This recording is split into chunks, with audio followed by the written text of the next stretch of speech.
እንደምናችሁ ደህና ናችሁ? እግዚአብሔር አምላካችን የተመሰገነ ይሁን። ሃሌሉያ። እግዚአብሔር መልካም ጊዜ እየሰጠን ነው። ሰማያትን ከፍቶ ነገሩን እንደ ጠል ትምህርቱንም እንደ ዝናብ እያፈሰሰ እየባረከን ነው። አሜን ሃሌሉያ። አሁንም ይቀጥላል። ትናንትና እንደተመለከትነው ጌታ ኢየሱስ ክርስቶስ በስጋ የመጣበት ከድንግል ማርያም የተወለደበት በምድር ላይ የተመላለሰበት በመስቀል ላይ የሞተበት የተቀበረበት ሞትንም አሸንፎ የተነሳበት አብይ ዋና ዓላማ ለሱ የሚታዘዙ ሰዎችን ለማፍራት ነው። ደቀ መዛሙርት የሚባሉ ሃሌሉያ አሜን። ውጤት ነው። ደቀ መዝሙርነት ግብ ነው፣ ሚንስ አይደለም፣ ውጤት ነው። ስለዚህ ደቀ መዝሙር ምንድን ነው ብለን በደንብ ተመልክተናል። ያገኘነው የልብ ሰው ነው የሚል ነው። ደቀ መዝሙር ማለት ምንድን ነው? የልብ ሰው ነው። ደቀ መዛሙርት ማለት የተገሩ፣ የተሰሩ፣ የተለወጡ ልቦች። ወገኖቼ የእናንተ ወርዝ የእናንተ ዋጋ የሚተመነው በልባችሁ ነው። በዘራችሁ አይደለም፣ በቋንቋችሁ አይደለም፣ በትምህርት ደረጃችሁ አይደለም፣ በሙያችሁ አይደለም፣ በታይትላችሁ አይደለም። ነገር ግን ሚዛናችሁ፣ ክብደቱም ቅለቱም የሚወሰነው በልባችሁ ነው። አንዳንድ ጊዜ በጌታ ቤት ብዙ ልንመላለስ እንችላለን፣ ልንወጣ ልንገባ፣ ልንኖር ልናገለግል እንችላለን። ነገር ግን ልባችን ላይሰራ ይችላል፣ ላይለወጥ ይችላል።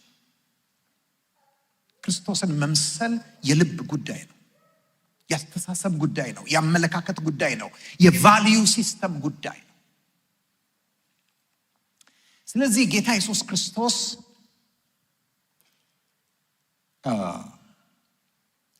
በማቴዎስ ወንጌል ውስጥ አንድ ላይ በብሎክ የተቀመጡ 5 ትምህርቶች አስተምሯል። ማቴዎስ ወንጌልን ብታጠኑት ወገኖቼ ልብ የሚሰራው በቃሉ ነው።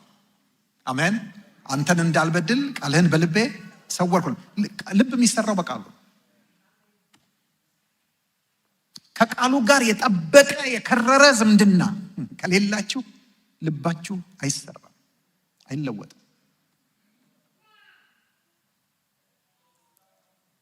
ስለዚህ ማቴዎስ ወንጌልን ብታጠኑት 5 ቻንኮች ወይም 5 ብሎኮች ወይም 5 የትምህርት ስብስቦች ታገኛላችሁ። ማቴዎስ ለምንድን ነው ይሄን ያደረገው ብዬ ጠይቅ ያለሁኝ። ያገኘሁት መልስ ምንድን ነው? የጌታ ኢየሱስ ክርስቶስን ትምህርት ከሙሴ ትምህርት ጋር አስተያይቶ የብሉይ ኪዳኑ ሙሴ ስንት መጽሐፍት ነው ያሉት? 5። ዘፍጥረት፣ ዘጸአት፣ ዘሌዋውያን፣ ዘሁልቅ፣ ዘዳግም አይደል እንዴ? ልክ ነው። ስለዚህ 5 ትምህርቶች አስቀምጠውልናል ማቴዎስ። ከ5ቱ ግን የመጀመሪያውና ትልቁ ታዋቂው የተራራው ስብከት ወይም የተራራው ትምህርት ብለን የምንጠራው። ወገኖቼ ያለዚህ ትምህርት ደቀ መዝሙር መሆን አትችሉም። ስለዚህ በእነዚህ ቀናት ትላንትና በተጣለው መሰረት ላይ የልብ ሰው መሆን፣ የውስጥ ሰው መሆን፣ ውስጥ ተኮር መሆን ላይ በዛ ላይ እንገነባለን። ከምዕራፍ 5 እስከ 7 ያለውን እናያለን። ዛሬ 5ን እናያለን። ነገ ከሰዓት በኋላ በሁለተኛው ዋናው ፕሮግራም ላይ፣ ምክንያቱም በመሀል ያለ የአገልጋዮች ፕሮግራም አለ፣ 6ን ሙሉን እናያለን። ከዚያ በኋላ እሁድ ለጠዋት ደግሞ 7ን እናያለን፣ እንጨርሳለን። አሜን። በእግዚአብሔር ቃል ደስ ይላችኋል? ሐሴት ታደርጋላችሁ? እንደ ብዙ ምርኮ እንዳገኘ ሰው በሕጉ ደስ ይላችኋል? ባካችሁ ይበላችሁ። ሌላ ምንም የለንም። ኦኬ። ስለዚህ እሱን እንጀምራለን። አጭር ጸሎት እንጸልይ። የዘላለም አምላክ ጻድቅና ቅዱስ አባት እግዚአብሔር ሆይ እናመሰግንሃለን። ክብር፣ ምስጋና፣ ታላቅነት ሁሉ ለዘላለም ላንተ ይሁን። አሁንም እጸልያለሁ፣ ሰማያትን ክፈትልን፣ ምህረት አድርግልን። የልጅህን የኢየሱስ ክርስቶስን ደም እርጨን፣ ከክፉ ሕሊና አንጻን። በዚህ ሰዓት በፍጹም አርነት ነፃነት ጌታ ሆይ በፊት እንድንቀመጥ እርዳን። ደግሞም እንደ ተማሪዎች ትሰማ ዘንድ ጆሮቻችንን አነቃቃ፣ እንድንሰማ እርዳን። በኢየሱስ ክርስቶስ ስም አሜን፣ አሜን፣ አሜን። ጌታ ኢየሱስ ክርስቶስ ይህንን ትምህርት የሰጠው በገሊላ ገሊላ ሰሜናዊው የእስራኤል ክፍል ነው። ገሊላ ውስጥ አንድ በጣም የሚታወቅ ነገር ምንድን ነው? የገሊላ ባህር ነው። የገሊላ ባህር ይሉታል። ኬነሬት ይሉታል በዕብራይስጥ። ኬነሬት አማርኛው ጌንሴሬጥ ነው የሚለው፣ ጌንሴሬጥ ይለዋል። ኬነሬት ለማለት ብሎ ነው አማርኛው ጌንሴሬጥ ያለው። የዕብራይስጡን ኬነሬት ማለት በገና ማለት ነው። ለምንድን ነው ባህሩ በገና የተባለው ካላችሁ፣ ከላይ ስታዩት የበገና ቅርጽ ነው ያለው። ይገርመኛል። ያኔ ድሮን አልነበረም፣ እንዴት አድርገው ከላይ እንዳዩት አላቅም። ግን የበገና ቅርጽ ስላለው ነው በጥንት ዘመን አይሁዶች ኬነሬት ብለው ያሉት። ግን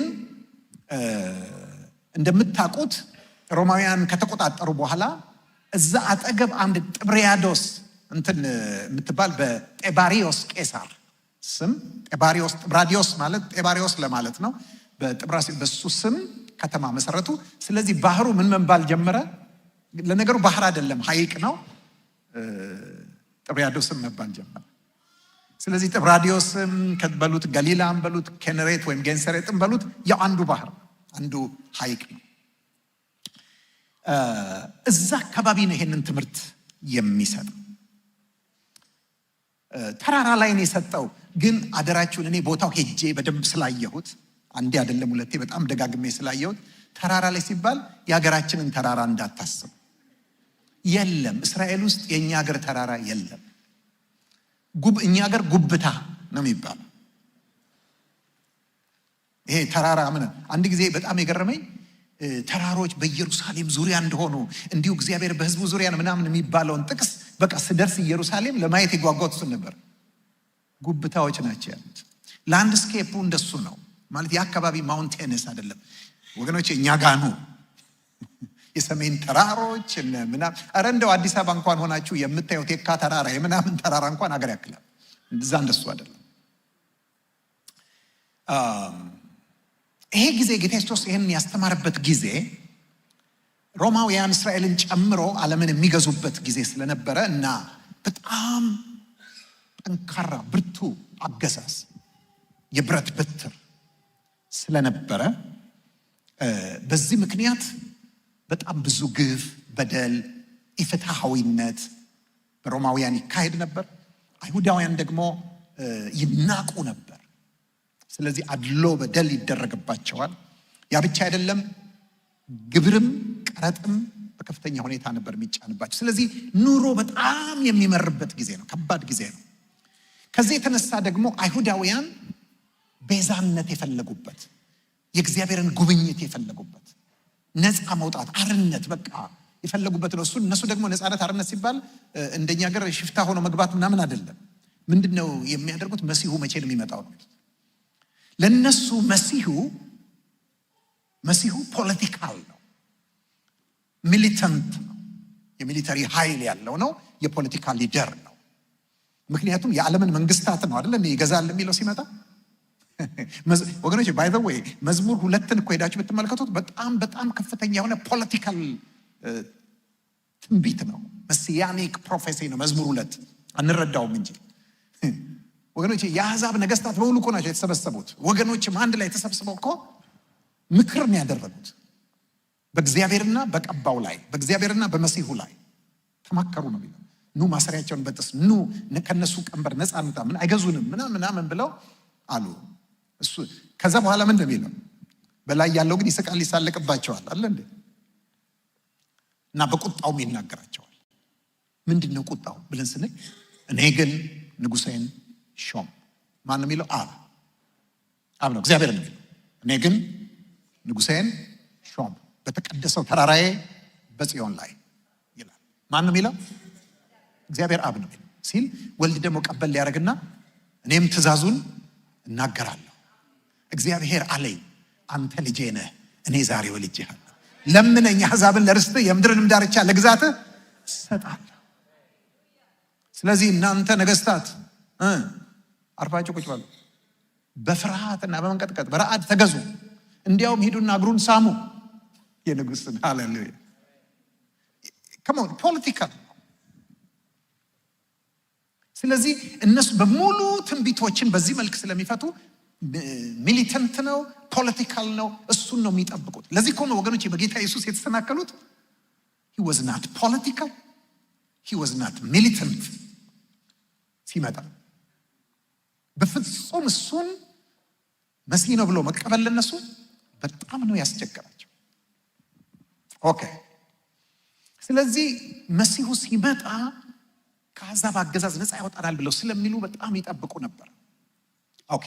ለዚህ ነው መጥምቁ ዮሐንስ እዛ ጋር የእግዚአብሔር መንግስት ቀርባለችና ንስሐ ግቡ እያለ ያጠመቀ ሲመጣ እባክህ ሄዱና ህዝቡም አይሁዳውያን አለቆቹ ምናምን ሁሉ ካህናቱን እባካችሁ ጠይቁልን እሱ ክርስቶስ ይሆንን ብለው የላኩት ጥበቃ ላይ ናቸው፣ ጉጉት ላይ ናቸው። ምን የሚል እምነት አላቸው አይሁዳውያን?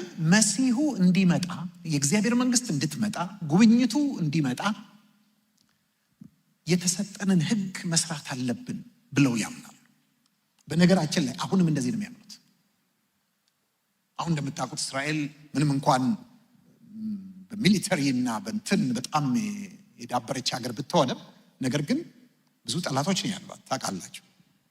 በቅርቡ ለ2 ዓመት ሙሉ ከ7 ኃይላት ጋር ነው ጦርነት ስታደርግ የቆየችው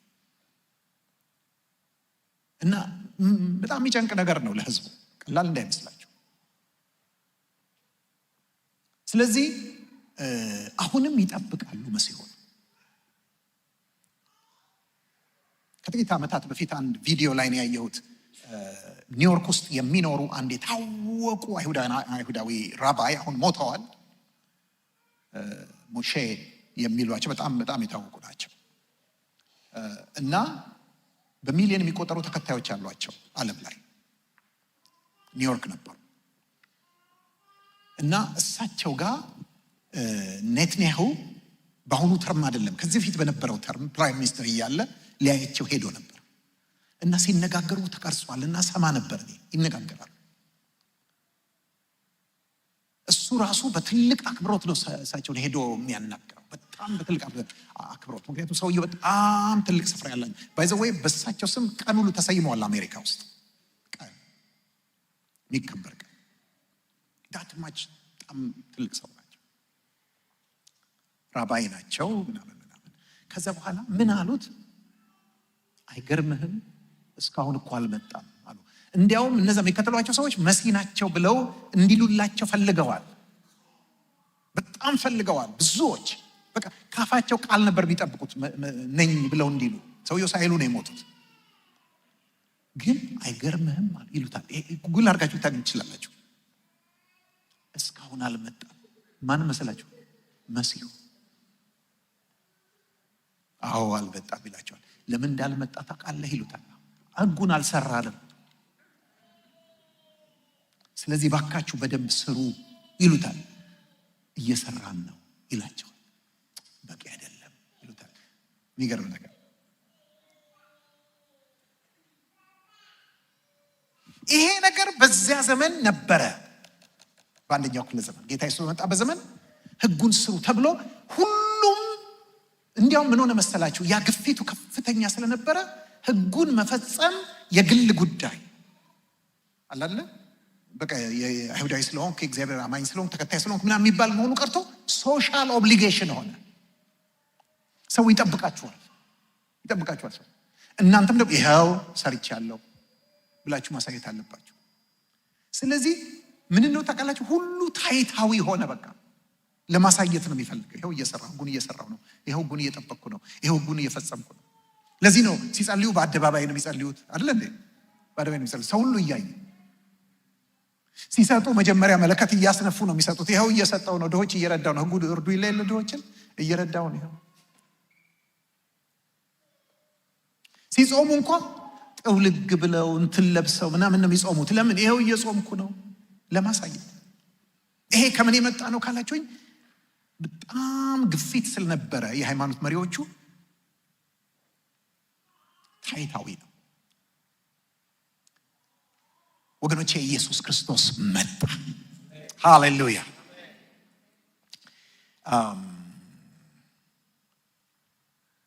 በዚያ ዘመን እንደው ለእውቀት እንዲሆናችሁ ነው የምነግራችሁ። 3 ቡድኖች ነበሩ፣ ፈሪሳውያን፣ ሰዱቃውያንና ኤሴንስ ተብለው የሚጠሩ ነበሩ። 3ቱም የተከፋፈሉት ነገር ነበራቸው። ፈሪሳውያኑ ምኑን ነው የያዙት? ህጉን ነው። ሰዱቃውያን መቅደሱን ነው የያዙት። ኤሴንስ የሚባሉት ደግሞ ምድረ በዳውን ወይም በረሃውን፣ በደቡብ ያለውን የይሁዳ በረሃ ነው የያዙት። ማለት እነሱ ወደ በረሃ ከሲስተም ወጥተው እዛ ነው የሚኖሩት። ለዚህ ነው ማናቃቸው። አዲስ ከተማ እናገኛቸው፣ የምናገኘው ሰዱቃውያንና ፈሪሳውያን ብቻ። እነዛ ከተማ ውስጥ የሉም፣ በረሃ ነው ያሉት። ስለዚህ ከፍተኛ ሪሊጂዮሲቲ ሃይማኖተኝነት የሰፈነበት ጊዜ ነበር። በዚህ ውስጥ ነው ጌታ ኢየሱስ ክርስቶስ የመጣው። ኦኬ፣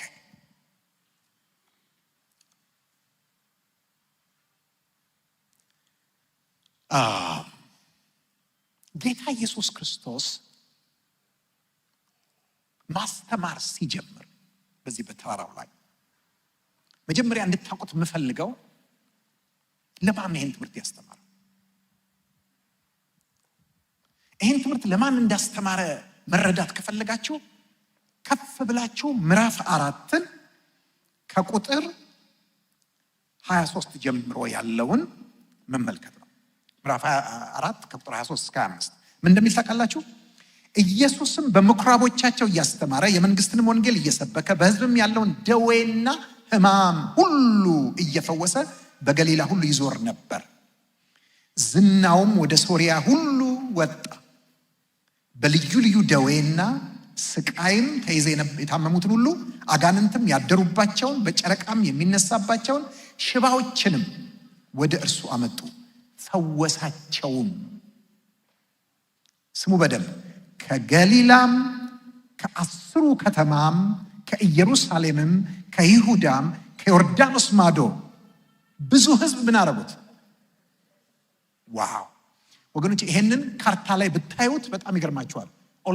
ኦልሞስት እስራኤል ተከትሎታል። ከእስራኤል ቦታዎች ሁሉ እነዚህ 10 ከተሞች የሚባሉት እንደ ስማቸው 10 ከተሞች ናቸው። አንድ ከተማ እዚህ ያለ፣ ሌላ ከተማ እዚህ ያለ፣ 10 የተለያዩ ከተሞች ናቸው። ከዛ ሁሉ ነው የመጣው። ከሶሪያ ነው የመጣው። ከዮርዳኖስ ማዶ ነው የመጣው።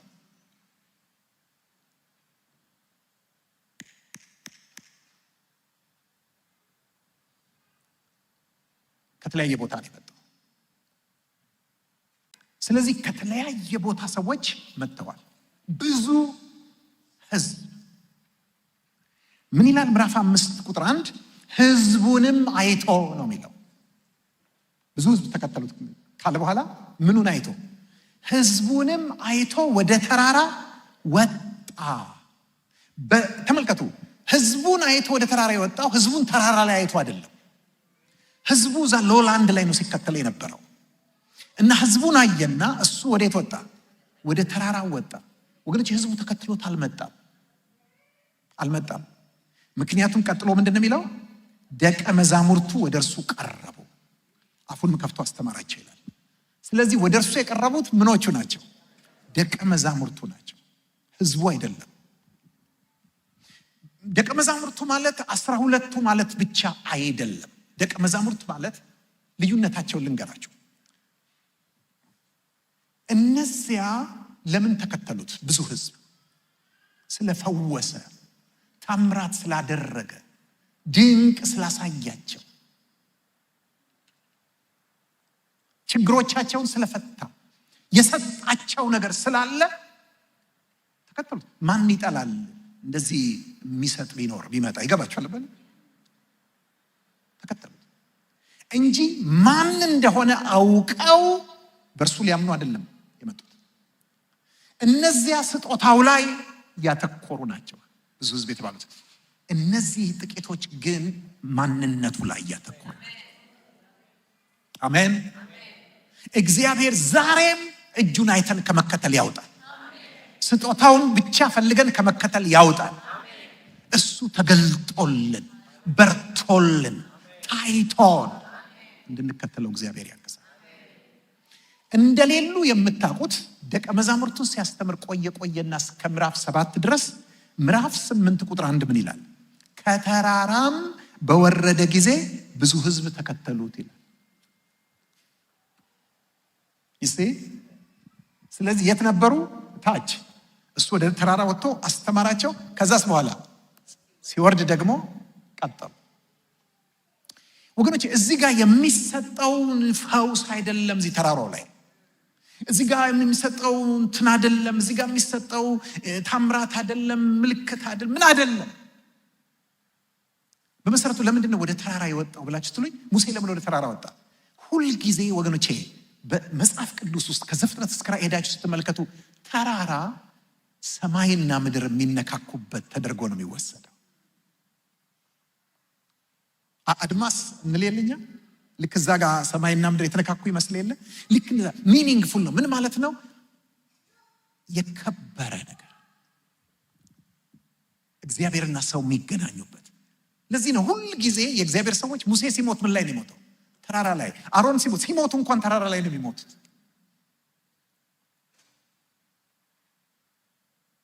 የመጽሐፍ ቅዱስ ታሪክ የተራሮች ታሪክ ነው። ምን ማለት ነው? እግዚአብሔርና ሰው ሰማይና ምድር የሚገናኙበት ማለት ነው። ስለዚህ አሁን ጌታ ኢየሱስ ክርስቶስ ምን ብሏል? ምን ብሎ አውጇል? መንግስተ ሰማያት ቀርባለች። በጣም የምወደው ቃል ምንድን ነው? መንግስተ ሰማያት ቀርባለችና ንስሐ ግቡ። በጣም የምወደው ቃል ምን ማለት እንደሆነ ልንገራችሁ።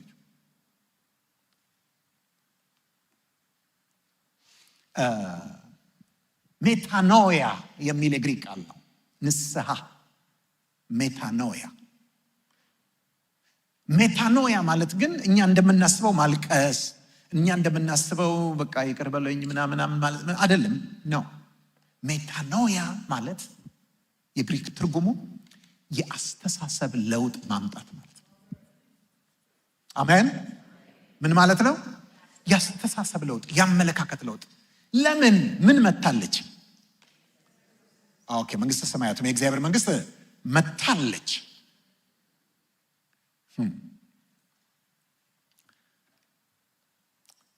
አንፎርቹኔትሊ መንግስተ ሰማያት ሲባል ብዙዎቻችን ቦታ ነው የሚመስለን አይደለ? መንግስተ ሰማያት እገባለሁ፣ መንግስተ ሰማያት ይሄዳለሁ አይደለ? መንግስተ ሰማያት ትገባላችሁ አይደል? መንግስተ ሰማያት ትሄዳላችሁ። መንግስተ ሰማያት ምንድን ነው የሚገባ? ቦታ ነው ወገኖቼ። መንግስት አስተዳደር ነው እንጂ ቦታ አይደለም። ቦታ ላይ ይገለጣል። አሜን። ቦታ ላይ ምን ያደርጋል? ይሰራል እንጂ ምን አይደለም፣ ቦታ አይደለም።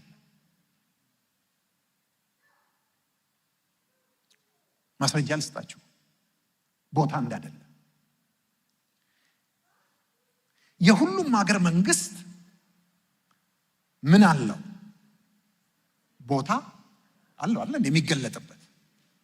አሁን የኢትዮጵያ መንግስት ስንል የት ነው ኤክሰርሳይዝ የሚያደርገው? ኢትዮጵያ ላይ። ከዛ ውጪ ማድረግ አይችልም። መንግስት በምን ላይ ይገለጣል? በቦታ ላይ ይገለጣል። ቦታ አይደለም መንግስት። የዩኬ መንግስት ስሙኝ፣ ምን ላይ ነው የሚገለጠው? ቦታ ላይ አይደል እንዴ? ምን የሚባለው ዩናይትድ ኪንግደም የሚባለው አይላንድ ላይ አይደል እንዴ? ግን አንድ ነገር ልንገራቸው፣ አይደለም። ስንትና ስንት ሺህ ማይል ስርቃቸው በላቲን አሜሪካ ጫፍ ደቡብ ዋልታ አካባቢ አርጀንቲና ከምትባል አገር አጠገብ ፎልከን ሃይላንድስ የሚባሉ አሉ። ልክ ነኝ? የማን ናቸው? የእንግሊዝ ናቸው። ስለዚህ የእንግሊዝ መንግስት እዛ ይገለጣል። አዎ። ምን ማለት ነው? እዛ የእንግሊዝ መንግስት ካለን የእንግሊዝ መንግስት ምን አይደለም ማለት ነው? ቦታ አይደለም። የእንግሊዝ መንግስት አስተዳደር ነው፣ ኃይል ነው፣ ስልጣን ነው፣ ክብር ነው። የተቆጣጠረው ቦታ ላይ ሁሉ ምን ይሆናል? ይገለጣል። ስለዚህ ከሮም የመጣችው መንግስት ምን ተብላ ትጠራለች? መንግስተ ሮም። የሮም መንግስት ተብላ ትጠራለች። ግን መታ እስራኤልም ላይ እየሰለጠነች ነው፣ እየተስፋፋች ነው። ወገኖቼ እቺ ደግሞ ከየት ነው መነሻዋ? እቺ መንግስት ከሰማይ ነው። ግን የት መታለች? ወደ ምድር መታለች። ሃሌሉያ አሜን። ስለዚህ የግሪኩ ቃል ባሲሊያ የሚለው ቃል መንግስት የሚለውን ምን ብሎ ይተረጉመዋል? ከአክቲቪቲ ጋር የተያዘ ትርጉም እንጂ ያለው ከቦታ ጋር የተያዘ አሜን። የእግዚአብሔር ኃይል፣ የእግዚአብሔር ስልጣን፣ የእግዚአብሔር ክብር የሚገለጥበት አክቲቪቲ ነው። ይህ መንግስት ወይም ይህ ስልጣን ወይም ይህ ክብር በሰማይም ይገለጣል፣ በምድርም ይገለጣል፣ በደረሰበት ሁሉ ይገለጣል። ግን መጀመሪያ ስትመጣ የእግዚአብሔር መንግስት ትታያለች? አትታይም። አለ እንዴ? በንጉሷ ውስጥ ነው የመጣችው። ሃሌሉያ። አትታይም። ስለማትታይ መምጣቷን ሰዎች አውቀዋል። መጣች። ቆይ ወገኖቼ፣ ለእስራኤል ልጆች እኮ ልንገራቸው አይደለ? መንግስት መጣ የሚለው ቃል እኮ ለእነሱ በጣም ነው የሚገባቸው። ባቢሎን ሲመጣ አይተዋል አይደል እንዴ? ቢያንስ ለዚህ ትውልድ ተጽፎላቸዋል። ያ ብቻ የግሪክ መንግስት የአሌክሳንደር ዘግሬት ሲመጣ እኮ አይተዋል። መንግስት ሲመጣ ያውቃሉ። የሮም መንግስት ሲመጣ አይተዋል። አሁን ግን በባዶ መንግስተ ሰማያት መታለች ሲባል የሚያዩት ነገር ፈለጉ።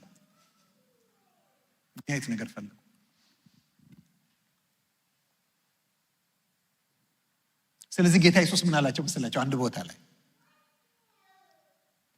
ጦርነት ተደርጎ የሆነ ኃይል የሆነ መንግስት ኃይል እየገፋስ መጥቶ አንድ አካባቢ ሲቆጣጠር እና ደግሞ ወታደሮቹ ሲሸሹ የእነዛ ወታደሮች ስታዩ ያ መንግስት የት ድረስ ደርሷል? አትሊስት እዛ ጋር ደርሷል አለ። ጌታ ኢየሱስ ምን አለ?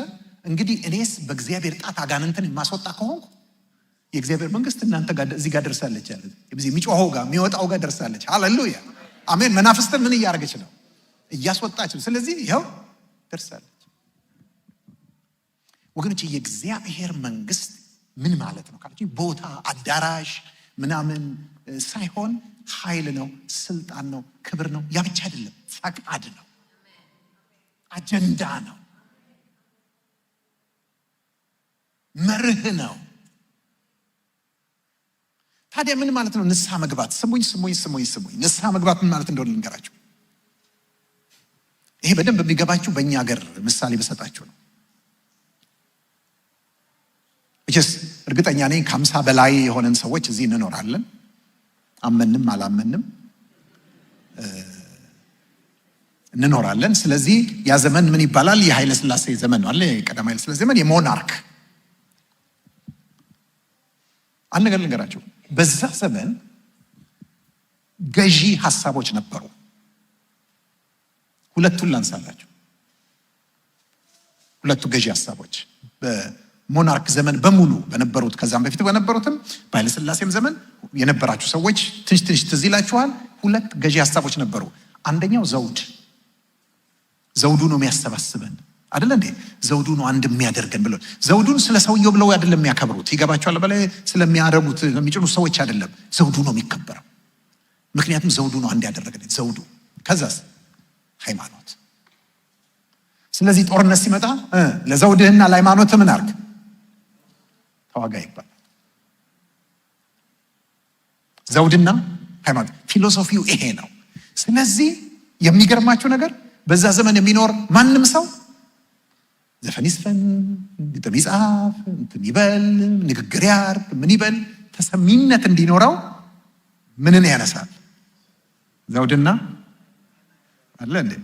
ዘውድና ሃይማኖት፣ የክርስትና ሃይማኖት፣ የኢትዮጵያ ኦርቶዶክስ ተዋህዶ ሃይማኖት። የሰው ማስተሳሰብ ቅኝቱ ይሄ ነው ወገኖቼ። በ66 እና 67 ያ መንግስት ምን ሆነ? ወደቀ፣ ተገረሰሰ። ከዛስ የደርግ መንግስት መጥቷልና ንስሐ ግቡ ተባለ። ምን ማለት ነው ወገኖቼ? ሊትራሊ ስሙኝ፣ ሊትራሊ የተሰበከው ይሄ ነው። ሶሻሊዝም ቀርባለችና ንስሐ ግቡ ነው የተባለው። ምን ማለት ነው? ንስሐ መግባት ማለት የአስተሳሰብን አመለካከትን መለወጥ። ከዛ ትላንትና ዘውድ ሲሉ የነበሩ አንዳንዶች፣ ትላንትና ሃይማኖት ሲሉ የነበሩ ሰዎች ንስሐ ገቡና አመለካከትን እግዚአብሔር የለም፣ ሃይማኖት ዝም ብሎ ማደንዘዣ ነው፣ ሃይማኖት የሚባል ነገር የለም፣ ዘውድ ደግሞ የገዢው መደብ የምናምኑ እንትን ነው አያስፈልግም። ሁለት ሌላ መጣ፣ ሶሻሊዝምና እናት ሀገር። ወገኖቼ በደርግ ዘመን በሙሉ የሚነገረው ነገር፣ የሚጻፈው ነገር፣ የሚሰራው ነገር በሙሉ ይሄ ነው። እናት ሀገር፣ የእናት ሀገር ጥሪ፣ እናት ሀገር ኢትዮጵያ፣ እሱና ሶሻሊስት ኢትዮጵያ። በቃ ሶሻሊስት ኢትዮጵያ ይሄ ሆነ ወገኖቼ። አንዳንዶቹ ወዲያውኑ ተጠመቁ አይደል እንዴ? ንስሐ እየገቡ ምን አረጉ? አልነበራቸውም እንዴ? ተጠመቁ አይደለ? አዎ፣ በዛ አመለካከት፣ በዛ አስተሳሰብ ተጠመቁ።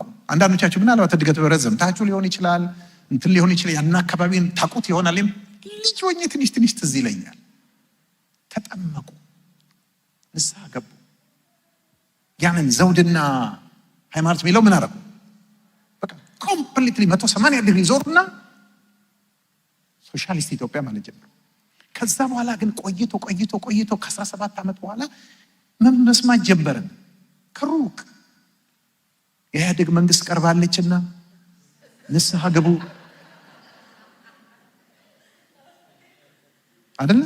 እሱን ደርሰበት። የኢህአዴግ መንግስት ቀርባለችና ንስሐ ገቡ። አንዳንዶች የሚገርማችሁ ወደ መጨረሻ አካባቢ እንኳን ሄደው የተቀላቀሏቸዋሉ። እኔ ማቃቸው ወጣት የነበሩ ሄዱና ምን አደረጉ? ንስሐ እየገቡ ምን አይደለም የሚያስፈልጋት ኢትዮጵያ፣ ሶሻሊዝም አይደለም፣ እንትን ምንድነው እናት ሀገር ምናምን አይደለም፣ ኢትዮጵያ ምናምን አይደለም። ዋናው ብሔር ብሔረሰብ ነው።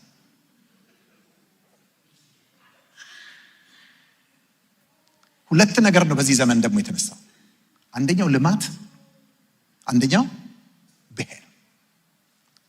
ወገኖች አንዳንዶች ከመጥምቁ ዮሐንስ ጀምሮ የእግዚአብሔር መንግስት ትገፋለች፣ ግፈኞችም ይናጠቋታል ሲል ግፈኞች የሚለው ቃል ግፍ አድራጊዎች ለማለት አይደለም።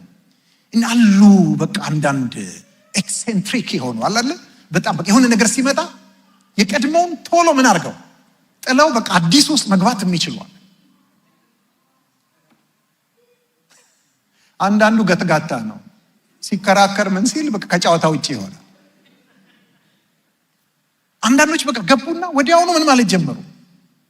ዋናው ልማትና ብሔር ነው ምናምን ማለት ጀመሩ።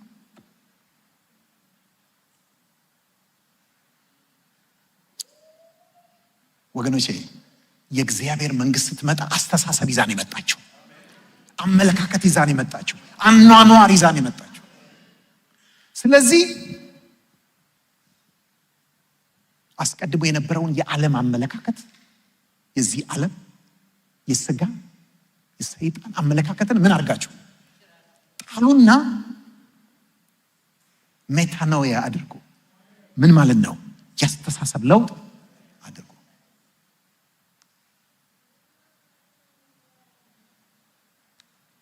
ወገኖቼ የዓለም ትልቁ ልክ ቅድም እንዳልኳችሁ ከዘውዱ ጀምሮ በደርግ በኢህአዴግ እንዳልኳችሁ ትልቁ መዘውር ምን እንደው ታውቃላችሁ? ምኞት። ይህን በደንብ ያዙልኝ። ምኞት የስጋ ምኞት ዋናው ጠቅልሎ የሚይዘው የዓለምን አስተሳሰብ ወገኖቼ። ይሄኛው መንግስት ግን ክርስቶስ ክርስቶስ ክርስቶስ ክርስቶስ ነው። ሃሌሉያ አሜን። የእግዚአብሔር ፈቃድ፣ የእግዚአብሔር ክብር፣ በቃ ለዚህ ለመኖር ሰው ራሱን የሚሰጥበት አስተሳሰቡም፣ አመለካከቱም፣ ንግግሩም፣ አካሄዱም ሁለንተናው የእግዚአብሔር ክብር። አሜን። የእግዚአብሔር ፈቃድ፣ የእግዚአብሔር ክብር። ስለዚህ የእግዚአብሔር መንግስት ምን ሆናለች? ቀርባለች ብሎ ነው የሰበከው። ስለዚህ ወደ ተራራ ወስዷቸው የመንግስቱን ህይወት ነው ያሳያቸው። የመንግስቱን ስርዓት ነው ያሳያቸው። አኗኗር፣ ህገ መንግስቱን። በጣም የሚያስደስተኝን ነገር ልንገራችሁ ይህንን ክፍል በማየበት ጊዜ።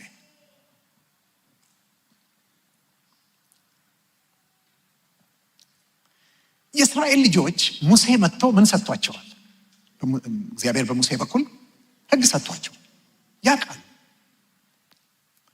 ህግ ምንድን ነው? ህግ አድርግ አታድርግ ነው። ፒሪየድ። ዱስ ኤንድ ዶንትስ። ኦ ሃሌሉያ። ኢየሱስ ክርስቶስ መጥቶ ወገኖቼ ህግ አልሰጠም። እስቲ ከኔ ጋር ጮክ ብላችሁ በሉ፣ ኢየሱስ ክርስቶስ ህግ ይዞ አልመጣም። ለምንድን ነው ህግ ይዞ ያልመጣው? በቂ ህግ እዚህ ነበረ፣ ምንም እንከን ማይወጣለት። ህጉ ጻድቅ፣ ቅዱስ፣ ትእዛዚቱም ንጽሕት ናት አይደለ ያለው ሐዋርያ ጳውሎስ ሮሜ 7 ላይ። ምንም በቃ አለ፣ ግን ችግር አለበት። ችግሩ ምን እንደሆነ ታውቃላችሁ? ብቻውን ፊደሉ ነው የመጣው። በድንጋይ ላይ ተቀርጾ ነው የመጣው። አፍጥጦ ያይሃል፣ አያግዝህም፣ አይረዳሽም። ችግሩ ደግሞ ማን ላይ ነው የሚያፈጣው? የተሰጠውም ለኃጢአተኞች ነው። ስለዚህ እኛ ውስጥ ኃጢአት ይርመሰመሳል፣ ህጉ ደግሞ ያፈጥብናል፣ አይረዳንም። ፊደል ነው። ለዚህ ነው ሐዋርያው ጳውሎስ ፊደል ምን ያደርጋል? ይገድላል። ስራው እኛ ውስጥ የሚርመሰመሰውን ማለት ወደን ያመጣነውን አይደለም ወገኖች። እኛ ኃጢአት ስለሰራን ኃጢአተኛ አልሆንም። ኃጢአተኛ ስለሆንን ነው ኃጢአት የሰራ ነው። ልድገመው። እኛ ኃጢአት ስለሰራን ኃጢአተኛ አልሆንም። ነገር ግን ኃጢአተኛ ስለሆንን ኃጢአት ሰራን። ኃጢአት ስለሰራ ኃጢአተኛ የሆነው አባታችን አዳም ነው። እሱ ኃጢአተኛ አልነበረም፣ ሰርቶ ነው ኃጢአተኛ የሆነው። እኛ ግን ኃጢአተኞች ስለሆንን ነው። ግን ህጉ አላዳነንም፣ አልረዳንም። ስለዚህ ጌታችን ኢየሱስ ክርስቶስ ምን ይዞ አልመጣም? ህግ ይዞ አልመጣም። ዮሐንስ ወንጌል ምዕራፍ 1 ቁጥር 14 ጀምሮ ቃልም ስጋ ሆነ ጸጋንና እውነትን ተሞልቶ በመካከላችን አደረ። እኛም አንድ ልጅ በአባቱ ዘንድ እንዳለው አይነት ክብር የሆነውን ክብሩን አየን። እኛም ሁላችን ከሙላቱ ተቀበልን። ተሞልቶ መጣ፣ ከሙላቱ ተቀበልን። በጸጋ ላይ ጸጋ ተሰጥቶናልና። እስቲ በሉት እስቲ ድገሙት እስቲ ወገኖቼ። ምንድነው ጸጋው? በዛ ላይ የተሰጠን ጸጋ ምንድነው ካላችሁ ልንገራችሁ ዛሬ። መጀመሪያ የተሰጠው ጸጋ ለእስራኤላውያን ህግ ነው። ህግ ጸጋ ነው፣ ስጦታ ነው፣ አንዲዘርቪንግ ነው። ታውቃለች፣ ጸጋ ማለት የማይገባ ማለት ነው። አንዲዘርቪንግ ነው። እግዚአብሔር እኮ ሁል ጊዜ ሲናገራቸው ምንድን ነበር የሚላቸው? እስራኤል ልጆች ቆይ እንደናንተ የታደለ ቆይ አምላኩ ህግን የሰጠው እንዲህ አይነት የጠራ የነጠረ ህግ የሰጠው ማን አለ አይደለም የሚላቸው? you are privileged, you are graced። ምን ተሰጥቶ ነበር? ጸጋ። ግን አልበቃም አይደለም። ስለዚህ በጸጋ ላይ ጸጋ። እንዴት አወቅ ይሄንን ካላችሁኝ፣ ሕግ በሙሴ ተሰጥቶ ነበርና ጸጋና እውነት ግን በኢየሱስ ክርስቶስ ሆነ። ሃሌሉያ አሜን። ስለዚህ ከላይ በጸጋ ላይ ጸጋ ተሰጥቶናል ብሎ ወዲያው ሙሴና ኢየሱስን ከጠቀሰ የመጀመሪያው ጸጋ በሙሴ በኩል የተሰጠው ሕግ ነው። ኢየሱስ ክርስቶስ ግን ምንድን ነው ይዞ የመጣው? ሕግ ሳይሆን ጸጋና እውነት በሉት ባካቸው። ሃሌሉያ። ምን ማለት መሰላችሁ? አሁን እዚህ ጋር የምታዩት በዚህ በተራራው ትምህርት ላይ የምታዩት ሕግ አይደለም።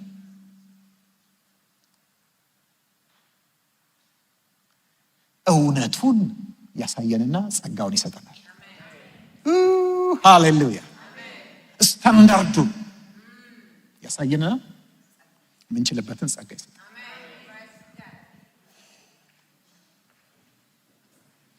ወገኖች አንድ ነገር ላረጋግጥላችሁ እባካችሁ፣ የአመለካከት ለውጥ አምጡ። ልንገራችሁ አንድ ነገር። እኔ ደካማ ነኝ፣ በቃ ታገላለሁ፣ ጌታን እወዳለሁ፣ ግን በቃ ብዙ እንትን አለብኝ ምናምን ምንል ብዙ ነን አይደለ? ወገኖች ያስተሳሰብ ችግር ነው። ያስተሳሰብ ችግር ነው።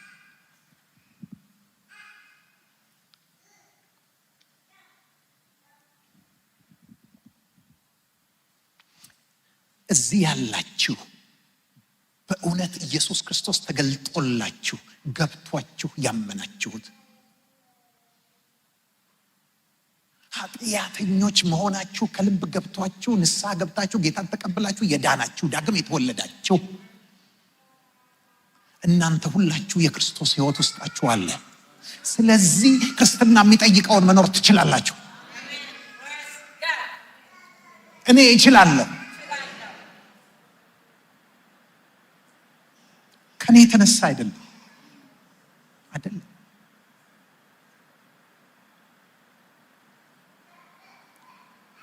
እስቲ ኃጢአቴ ሁሉ ኢየሱስ ክርስቶስ በመስቀል ላይ ከሰራው ስራ የተነሳ ተወግዶልኛል የምትሉ እስቲ በእርግጠኝነት አሜን።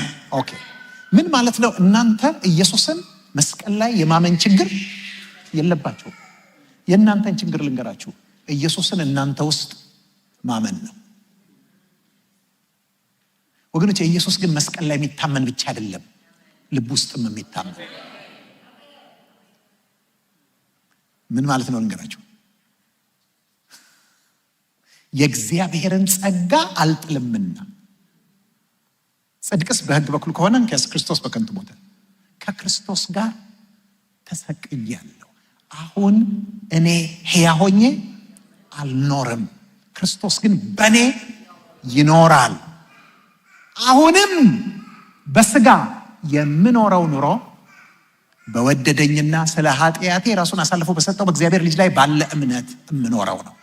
ምን ማለት መሰላችሁ ወገኖች፣ እዚህ ጋር ካልደረስን ችግር ነው። አሁን በስጋ የምኖረው ኑሮ በእምነት የምንባው ማለት ራሴን አምኜ አይደለም፣ በአባቱ ቀኝ ያለውን አምኜ አይደለም። ይገባችኋል? እኔ ውስጥ ያለውን አምኜ። እስቲ ጮክ ብላችሁ ኢየሱስ ክርስቶስን በእኔ ውስጥ አምነዋለሁ። ይሄን ቃል ብላችሁ ስቡት። አሁንም በስጋ የምኖረው ኑሮ በወደደኝና ስለ ኃጢአቴ ራሱን አሳልፎ በሰጠው ማለት ኃጢአቴን ለመሸከም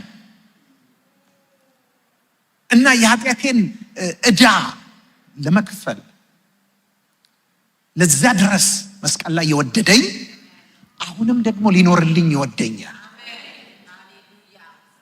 አስቡ፣ የትኛው ነው የሚከብደው? የሚከብደው የኔን ኃጢአት ተሸክሞ መስቀል ላይ መሞት ነው ወይስ ደግሞ በእኔ ውስጥ መኖር? ወገኖቼ የሚከብደው ያኛው ነው። ያንን አድርጎልኛል፣ ያንን ያደርግልኝ ዘንድ ወዶኛል። አሁን ደግሞ በጽድቅ ይኖርልኝ ዘንድ ይወደኛል። ሃሌሉያ። ስለዚህ ይሄ የምኖረው ኑሮ የኔ አይደለም። የማን ነው? የክርስቶስ ነው። አምነዋለሁ። ብዙዎቻችን የምንንገዳገደው የምንወድቅ የምንነሳው ራሳችንን ስለምናምን እችለው ይሆን አልፈው ይሆን?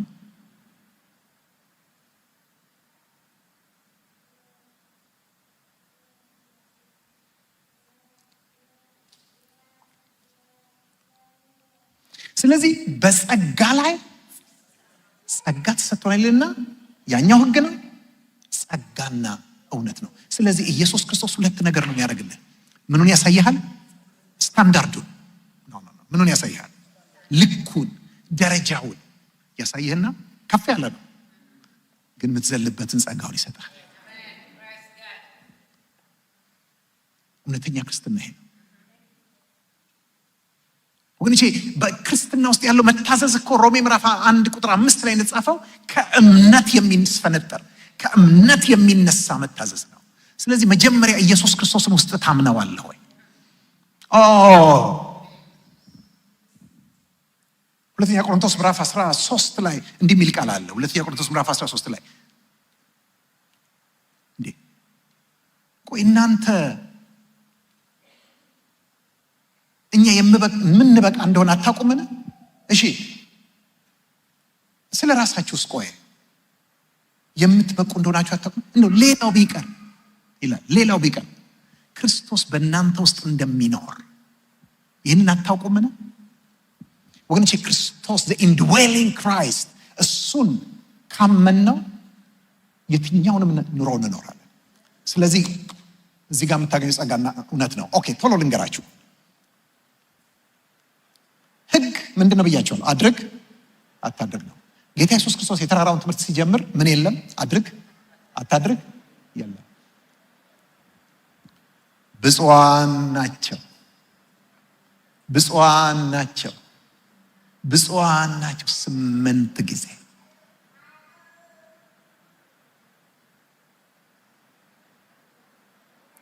ምን ማለት ነው?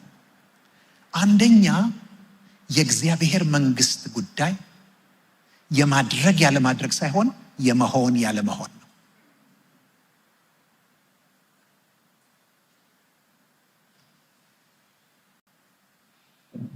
በመንፈስ ድሆች የሆኑ ብፁዓን ናቸው፣ የሆኑ ናቸው።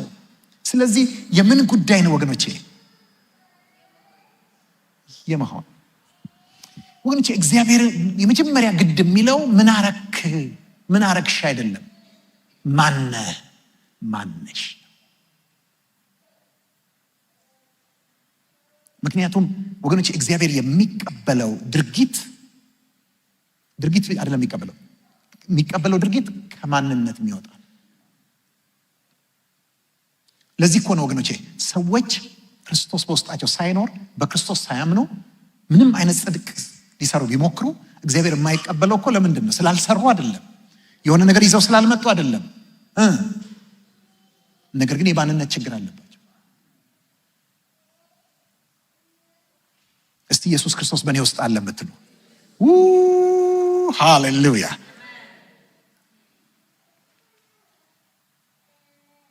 ኦኬ ብፁዓን ናቸው ይላል። ማካሪዮስ የሚል ቃል ነው የሚጠቀመው። የሚገርም ቃል ነው ይሄ ቃል ማካሪዮስ። ምን ማለት ነው ካላችሁኝ፣ የተባረከ፣ እድለኛ፣ ምስጉን። ለምሳሌ መዝሙር ምዕራፍ 1 ቁጥር 1 ምንድን ነው የሚለው? ማካሪዮን ነው የሚለው። የግሪኩ ትርጉም ማካሪዮስ ነው የሚለው፣ ምስጉን። ደግሞ ምን ይላል መስላችሁ? ደስተኛ። አንዳንድ እንግሊዝኛ ቨርዥኖች አይታችሁ እንደሆነ ሃፒ አርዞስ ብለው ነው የሚተረጉሙት። ሃፒ አርዞስ ደስተኛ ነው የሚለው። ግን ይሄ ደስተኛ የሚለው የውስጥ ደስታ፣ የውስጥ ደስታ፣ ደስተኛ። እንዲያውም ይሄን ደስታ ምን ይለዋል? ትራንሴንደንት ጆይ ነው የሚለው፣ ተሻጋሪ ደስታ ነው። እና በጥንት የግሪክ ባህል ውስጥ ከነ ሆሜርን የነ ምናምን መጽሐፍ ስታነቡ ይሄን ቃል በጣም ይጠቀማል። የሚጠቀመው ግን ሁልጊዜ ለአማልክት ነው። የግሪክ አማልክት አሉ አይደለ? ለአማልክቱ ነው ማካሪዮስ ናቸው ብሎ የሚለው። ለምንድን ነው ማካሪዮስ የሚላቸው? ከሰው ስቃይ፣ ከሰው ድካም፣ ከሰው ድህነት፣ ጉስቁልና፣ መከራ ርቀው ያሉ አማልክት ብለው ስለሚያስቡ ማካሪዮስ ይሏቸዋል። ለነሱ የሚጠቀሙት። ጌታ ኢየሱስ ክርስቶስ መጣና ምን አለ? ብፁዓን ናቸው።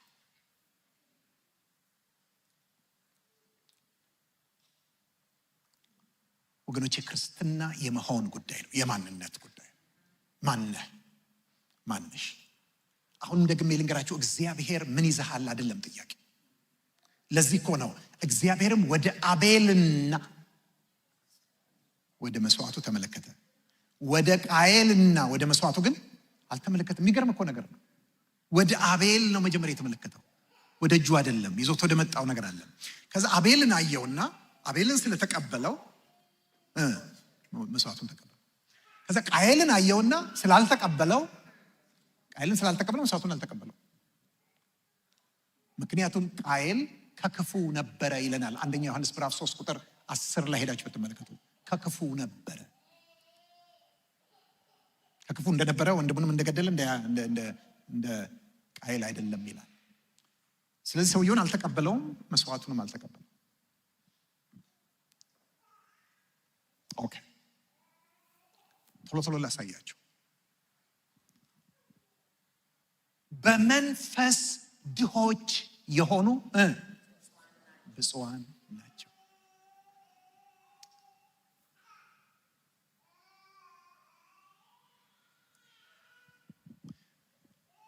ምን ማለት ነው ወገኖቼ? ጌታን የተከተሉት ሰዎች፣ እነዚህ ያው ደቀ መዛሙርት የተባሉት የመጡት ሰዎች ድሆች ናቸው። በኢኮኖሚም ፎከስ የሚል ቃል ነው የሚጠቀመው። ማቴሪያል ድህነት ነው። ድሆች ናቸው እነዚህ ሰዎች። ነገር ግን ብፁዕ ያረጋቸው ድህነቱ አይደለም። ምክንያቱም ድህነት ብፅዕና አይደለም። ድህነት ብፅዕና አይደለም። ስለዚህ በደንብ ልብ በሉ፣ ድሆች ናቸው። ነገር ግን ብፁዕ ያረጋቸው ምኑ አይደለም፣ በቀጥታ ድሃ መሆናቸው አይደለም። እንደዛ ቢሆን ኖሮ ዓለም ላይ ያለ ድሃ ሁሉ ምን ይሆን ነበር? ብፁዕ ይሆን ነበር። ነገር ግን ስሙኝ ወገኖቼ፣ ድህነቱ የተጫወተው ሚና አለ ለብፅዕናቸው። በደንብ ስሙኝ፣ የተጫወተው ሚና አለ። ምንድን ነው ካላችሁኝ፣ እግዚአብሔር የሚፈልገው አንድ ልብ አለ።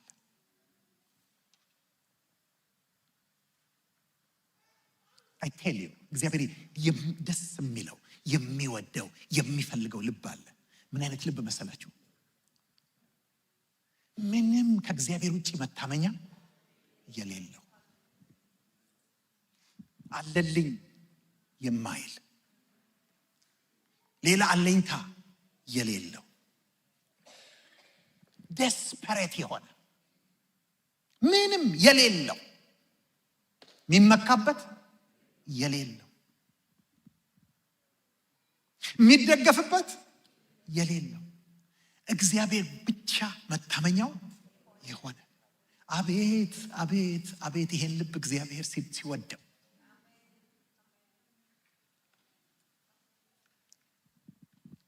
እንደ አጋጣሚ ሆኖ ይሄ ልብ እነማጋ ተገኘ? ድሆች ጋር። ምክንያቱም የላቸው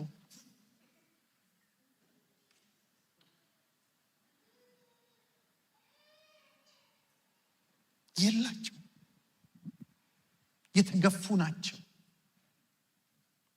ወገኖቼ። ድህነት በደንብ ስሙኝ፣ ድህነት እኛ ብዙ ጊዜ የሚመስለን ስንፍና ነው አይደለ እንዴ? ነው። በጣም ሬር ነው። ድህነት ኢፍታዊነት ነው። ድህነት የሲስተም ውጤት ነው። ድህነት አንጻራዊ ነው አይደለ? ታውቃላችሁ። አሁን እናንተ ድሆች ናችሁ ማለት ኢኮኖሚካሊ አንጻራዊ ነው። ገጠር ኢትዮጵያ ገጠር ካለ ሰው ጋር ስትነጻጸሩ እግዚአብሔር እጁን ታጥቦ የፈጠራችሁ የምትባሉ ሀብታሞች ናቸው። ነገር ግን እዚህ ሀገር ካሉት ሀብታሞች ጋር ስትነጻጸሩ መናጢ ድሆች ናቸው።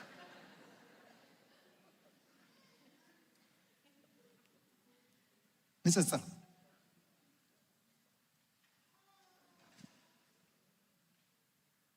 ወገኖቼ። ድሃ ሁሉ ብፁዕ ሊሆን የማይችልበት ምክንያት ምንድን ነው? ስንት የሚመኝ ድሃ አለ። ይገባችኋል?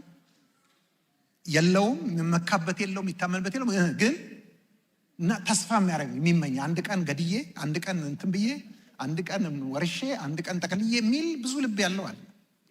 ድሃ ነው እኮ ግን ብፁዕ አይደለም። እነዚህን ግን ልዩ ያደረጋቸው ምንድን ነው?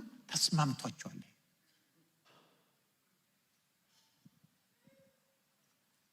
ስለዚህ ወንጌል ሲሰበክ መጀመሪያ የመጡት እነሱ ናቸው። ምክንያቱም ራሱ ጌታ ኢየሱስ ምን ብሎ የሰበከው? የጌታ የእግዚአብሔር መንፈስ በእኔ ላይ ነው፣ ለድሆች የምስራችን ሰብክ ዘንድ ቀብቶኛልና።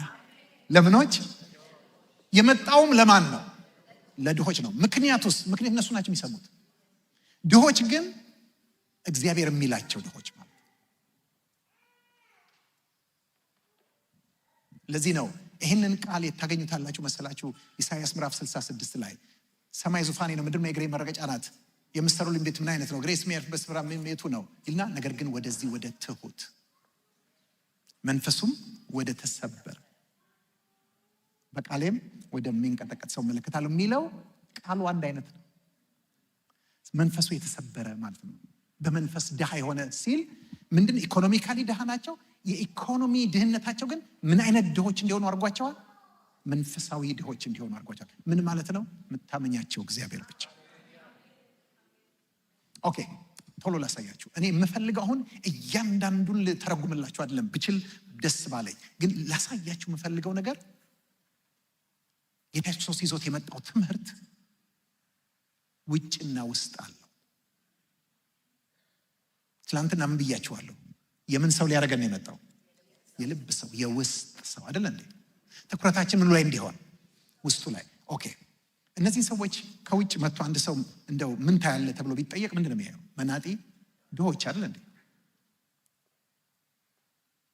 ምንም የሌላቸው። ከዛ በኋላ ግን የእግዚአብሔር መንግስተ ሰማያት የእነርሱ ናትና። ዋው! ከውጭ ስታዩ ምንም የላቸው፣ ከውስጥ ስታዩ ግን መንግስትን ያላቸው። ያውም ደግሞ እኮ መንግስት ሲባል የሮማ መንግስት አይደለም፣ የግሪክ መንግስት አይደለም፣ የናቡከደነጾር የባቢሎን መንግስት አይደለም። የሰማይ መንግስት። እግዚአብሔር ዙፋኑን በሰማይ አደረገ፣ መንግስቱም ሁሉን ትገዛለች። ሁሉን የምትገዛው ብሩም ወርቁም የኔ ነው ያለው። ሃሌሉያ!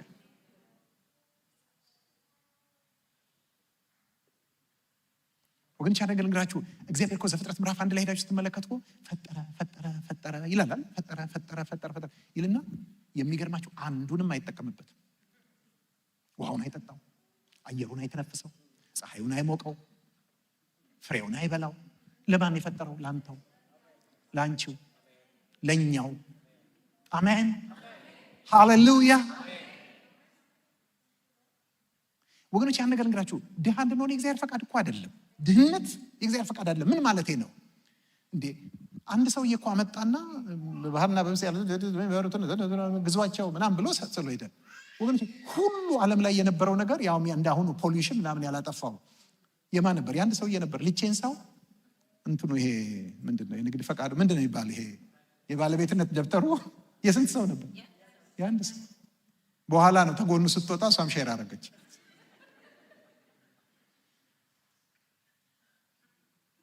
አንድ ቀን ይኸው ከዕለታት አንድ ቀን ምድር ሁሉ የማን ነበረ? በባለቤትነት በውክልና የአንድ ሰውዬ ነበር። ማለት እግዚአብሔር ሀብታም ሲያደርግ አስቡት። ዓላማው ራሱ ሲጀምር ጀምሮ ሀብታም ማድረግ ነው። ግን ምንም ነገር ልባችንን እንዲይዘው አይፈልግም። ችግሩ እኮ ምን መሰላችሁ? መጥፎ ድህነትም ተካላችሁ ትንሽ ነው ያለችን የቋጠርናት ተስመታ እሷንም አስሬ ነው የምናያት አለችልኝ እያለን ይገባችኋል ማለት ዘራፍ የፈለገ ይምጣ እያለን ኖራል። እግዚአብሔር የሚፈልገው ድህነት እያለንም እንኳን አንተ ብቻ። ሃሌሉያ። ኦኬ። ስለዚህ ከውጭ ስታየው ምን እንደምታዩት ድህነት፣ ከውስጥ ስታየው መንግስት። የሚያዝኑ ፍጹማን ናቸው። ለምን ነው የሚያዝኑት? ሁለት ምክንያቶች ሊሆኑ ይችላሉ። አንደኛው ምክንያት ምንድነው? ግፍ ነበረ። በቃ የሮማውያን እንትን በጣም ብዙ ግፍ ነበር በተለይ አይሁዳውያን ላይ። ነገር ግን ማለት ግፉ ምን ያደርጋል? ያሳዝናል። ኢፍትሐዊነት ምን ያደርጋል? ያሳዝናል። እኔ እንደሱም ያሳዝነኝ ነገር የለም። አንዱ ይሄ ነው። ሁለተኛው ነገር ደግሞ ኃጢአት፣ ህግን መተላለፍ፣ በደል በጣም ብዙ ነበር። እሱም ምን ያደርጋል? እነዚህ ሰዎች ወይ ከህጉ ማለት ከጽድቅ ጉድለት ከፍትህ ጉድለት የተነሳ ወይ ደግሞ ከኃጢአት የተነሳ ምን ያደርጋሉ? የሚያዝኑ ናቸው። ስታዩ ፊታቸው ላይ የምታዩት ምንድን ነው? የሚያዝኑ ናቸው። ነገር ግን ይጽናናሉ። ወገኖች ይሄ የሚጽናኑት ግን በሰው መጽናናት አይደለም፣ በእግዚአብሔር መጽናናት ነው። ሃሌሉያ። እርሱ ራሱ አለ ሐዋርያ ጳውሎስ ሁለተኛ ቆሮንቶስ ምዕራፍ 1 ላይ እርሱ ራሱ በሐዘናችን ያጽናናናል። የመጽናናት አምላክ የርኅራኄ ሁሉ አባት በመከራችን ያጽናናናል። እኛም ከእርሱ በምንጽናናበት መጽናናት ሌሎችን ለምን? ማጽናናቱ ሞልቶ ስለሚተርፍ ኦቨርፍሎ ስለሚያደርግ እናከፋፍላለናል። እንዲያው ያን ሰሞን እንሰጣለን። ምን? መጽናናት። መጽናናት ማለት ብዙ ሰዎች ምን ይመስላቸዋል? ካዘን መውጣት ነው። ኖ መጽናናት ካዘን መውጣት ብቻ ሳይሆን መደሰት ነው። በማደስታ በእግዚአብሔር ደስታ።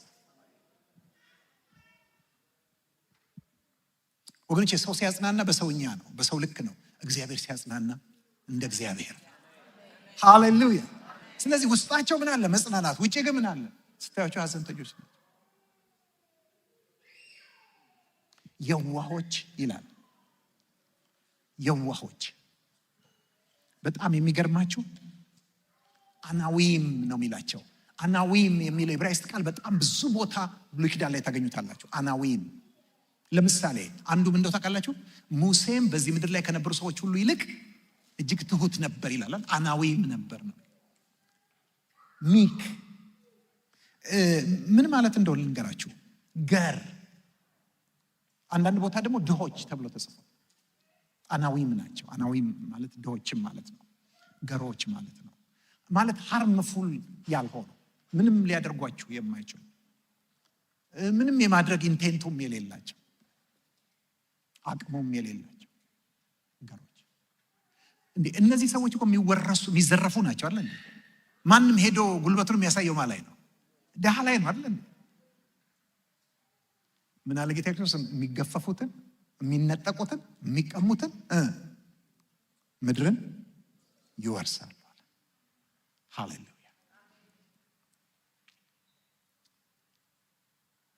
ከውጭ ስታዩ እነዚህ ድሆች ላይ የምታዩት ምን አይነት ነው?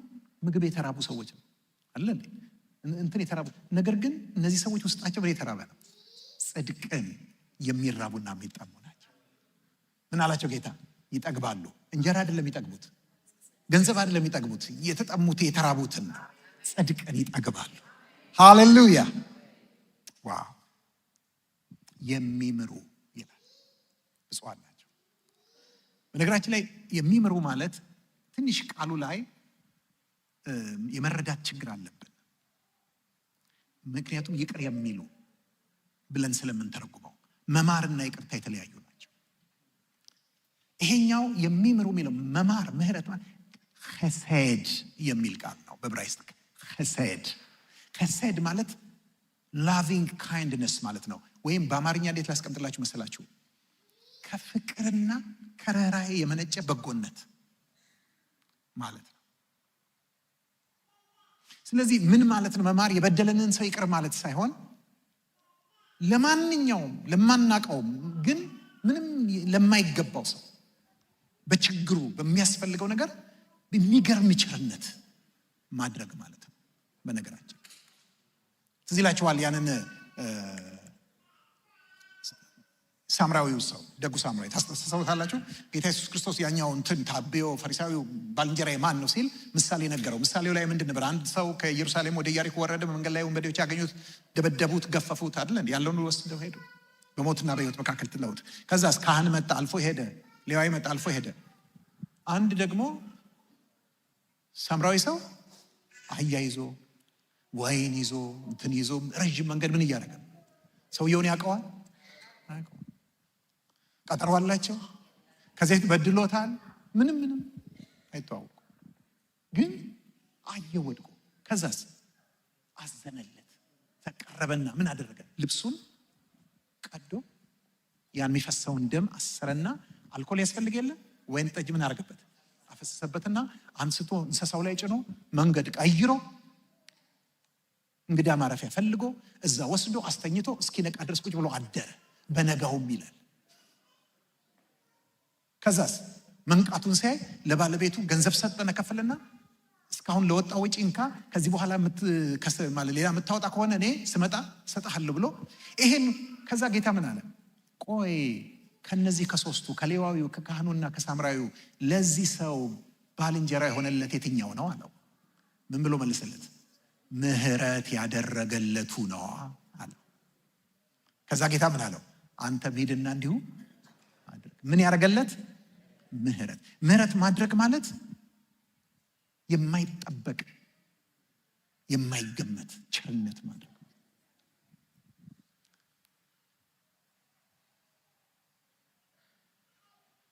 የበደሉን ይቅር ስንል እሱ ይቅርታ ነው፣ ምህረት አይደለም። ምህረት ግን ሌላ ነው። ስለዚህ እነዚህ ምንም ያደርጉ ናቸው። ባለቻቸውም እንኳን ድሆች እኮ ናቸው። ባላቸው ነገር ለሌሎች ምን ያደርጋሉ? ከነሱ ለባሱት ምህረት ያደርጋሉ። ስለዚህ ይማራሉ። ግን እነሱ በማን ከረንሲ ነው የማሩት? በሰው በማን ከረንሲ ነው የሚማሩት? በእግዚአብሔር። የእግዚአብሔር ምህረት፣ የእግዚአብሔር ርኅራኄ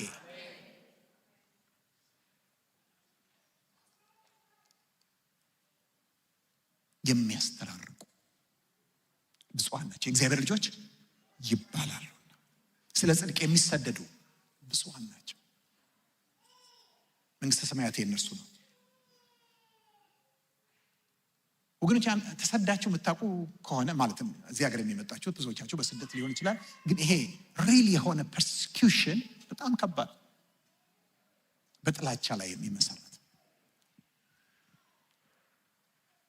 ጌታ ኢየሱስ ክርስቶስ ሊያደርጋቸው የፈለገው እነዚህን ደቀ መዛሙርቱ ምን እንደሆነ ታውቃላችሁ? በጣም ይገርመኛል። ሲያሳድዷችሁ፣ ሲጠሏችሁ፣ ክፉንም ሁሉ በውሸት ስለኔ ሲናገሩባችሁ ምንድን ናችሁ? ብፁዓን ናችሁ፣ ደስ ይበላችሁ። አባቶቻችሁንም ነቢያትን እንደዚሁ አድርገዋቸው ነበር። ኦኬ። ሰዎች ምን ያደርጓቸዋል? ይጣሏቸዋል። ኦኬ፣ ይሄን ያዙልኝ። ቀጠለና ግን ምንድን ናችሁ አለ። መቼስ የተራራው ትምህርት ስለምንድን ነው? አድርግ አታድርግ ሳይሆን መሆን ነው። እናንተ የምድር ጨው ናችሁ፣ እናንተ የዓለም ብርሃን ናችሁ። ይጠሏችኋል፣ ያሳድዷችኋል። ግን ምን ናችሁ? ጨው ናችሁ፣ ብርሃን ናችሁ። ወገኖቼ በዛ ዘመን በነበረው ዓለም በጣም ውድና የሚፈለግ ነገር ምንድን ነው አይደል? እኛ ከመወላቸው ፊት በ18 ምናምን እኮ አካባቢ የኢትዮጵያ እኮ ጋይ ገንዘብ እኮ አሞሌ ጨው ነበር አይደል? ጨው እዛ ዘመን ድረስ እንኳን ምንድን ነበር? ገንዘብ ነው። ስለዚህ ውድ ነገር ነው። በጣም ሁልጊዜ የሚፈልግ ምንድን ነው? ብርሃን አለ። ኦኬ። ይጠሏችኋል፣ ያሳድዷችኋል፣ ግን ጨው ስለሆናችሁ ይፈልጓችኋል። ወገኖች እውነተኛ የደቀ መዝሙር ህይወት ምንድነው ታውቃላችሁ? በዓለማውያን እየተጠሉ መፈለግ። በዓለም በጣም ከተወደድን ችግር አለ። ሌላው ግን የእሱ ተቃራኒ ችግር ምንድነው ታውቃላችሁ? መጠላት አይደለም። የእሱ ተቃራኒ ችግር ጨው ግን አልጫ ቢሆን በምን ያጣፍጡታል? ወደ ውጭ ተጥሎ በሰው ከመረገጥ በቀር ወደፊት ለምንም አይጠቅምም አይደል የሚለው። የመጨረሻው መጣልና መረገጥ ነው። ማህበረሰቡ ጥሎ አሉ እንዴ ምናምን እያለ ረስቶን ረግጦን የሚያልፍ ከሆነ ችግር ነው። ደግሞ በጣም ከወደድንና አርቦሽ ከሆንን ደግሞ ችግር ነው። ትክክለኛው ኬሚስትሪ ምንድን ነው? ከኔ ጋር በሉት፣ እየተጠሉ መፈለግ።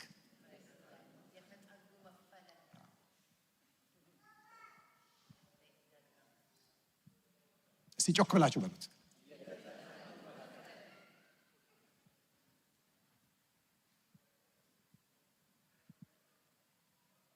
ኦኬ።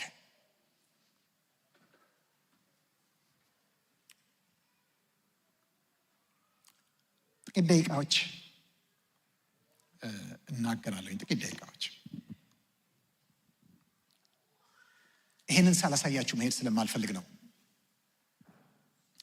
ጌታ ኢየሱስ ክርስቶስ ቀጥሎ ስለምንድን ነው ያነሳው? ስለ ሕግ አይደለ እንዴ? ምን አለ? እኔ ሕግና ነቢያትን ለመሻር የመጣው አይምሰላችሁ። ምን ላደርገው ነው? ልፈጽመው ነው ማለት ላደርገው ነው አይደለም። ኮምፕሊት ላደርገው ነው የመጣው። ምክንያቱም ሕጉ ያለ እኔ ሁልጊዜ ጎዶሎ ነው። አሜን። ምክንያቱም ልፈጽመው የሚለው ቃል በእንግሊዝኛ ያላችሁ ኮምፕሊት ነው የሚለው፣ ፉልፊል ነው የሚለው። ፉልፊል ማለት ሙሉ ማድረግ። ኦኬ፣ እንዴት ነው የሚፈጸመው? ምን አለ እዛ ጋር? ሕጉን የሚፈጽሙ ሰዎች ነበሩ አልነበሩም? ጻፎችና ፈሪሳውያን ነበሩ አለ እንዴ? ወገኖች በቀን ውስጥ የሚያደርጉት 400 ምናምን የማያደርጉት 400 ምናምን ሕግ የነበራቸው።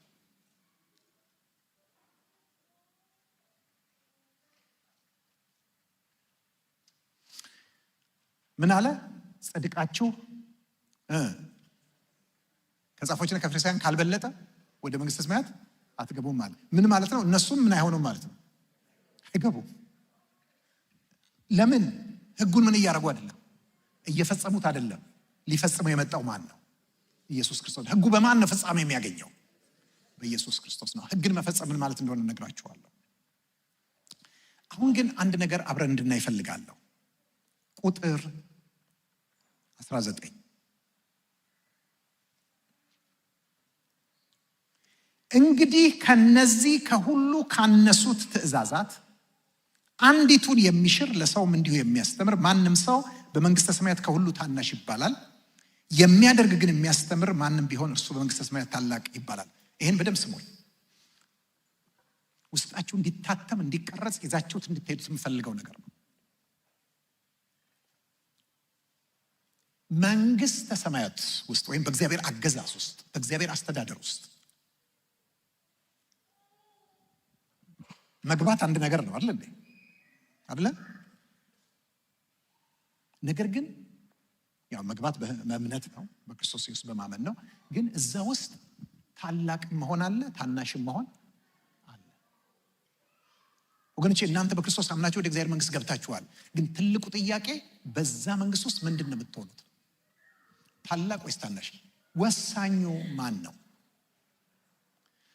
ማን ነው? ምንድን ነው በመንግስተ ሰማያት ውስጥ ታላቅም የሚያደርግ ታናሽም የሚያደርግ? እዚህ ጋር ሚስጥር ተነግሮናል። ከነዚህ ሁሉ ከሁሉ ካነሱት ትእዛዛት አንዲቱን የሚሽርን ወይም የሚሽር ማለት ነው። ባይ ዘ ወይ ኦሪጂናል ቃሉ የሚሽር አይደለም የሚለው አይደለም። ለምሳሌ ከላይ ሄዳችሁ ታነቡት እኔ ሕግን ለመሻር አልመጣሁም ይላል አለ። እዛ ጋር መሻር የሚለው የተጠቀመበት ቃልና እዚህ ጋር የሚሽር የሚለው አንድ አይደለም ቃሉ። እዚህ ጋር ያለው እንግሊዝኛውን ሄዳችሁ ሪላክስ የሚያደርግ ነው የሚለው፣ ለቆ የሚፈታ ይሄ ምንም አይደለም፣ ይሄ አፌክት አያደርግም፣ ይሄ ችግር የለውም ብሎ የሚል ምኑን የተገናኘን አልመሰለኝም። የቱን እዛ የተጻፈውን ነው እንድትነግሩ።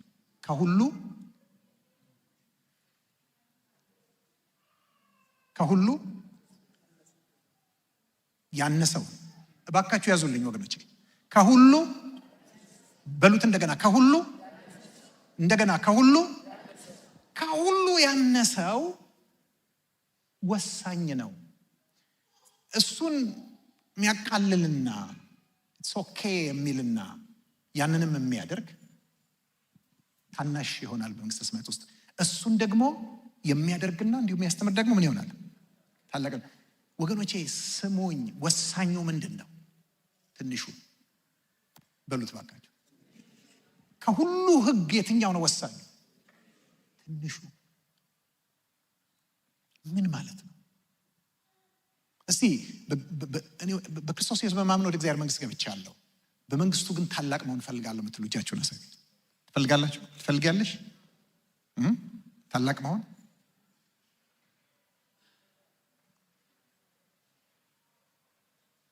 ታላቅም የሚያደርግህ ታናሽም የሚያደርግህ አንድ ነገር ምኑ? ከሁሉ ያን ካነሱት ከነዚህ ትእዛዛት አንዱ ምን የሆኑ ትእዛዛት አሉ? ያነሱ። እስቲ በሉት ያነሱ። ፋይኒ የማይታይ ደቂቅ ረቂቅ ምንድን ነው?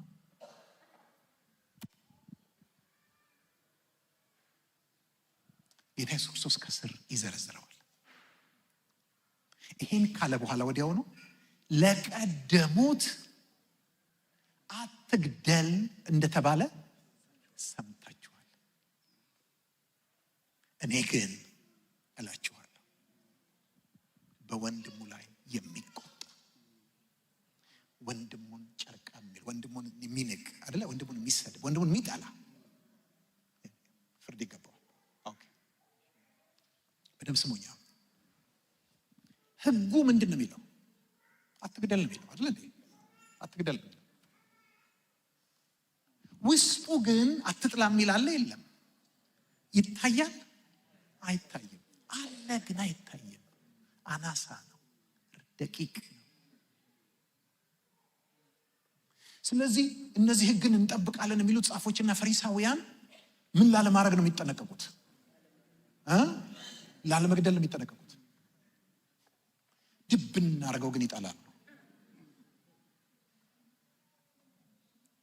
በዘዴም ያስገድላሉ፣ በምስክር በምን በምን።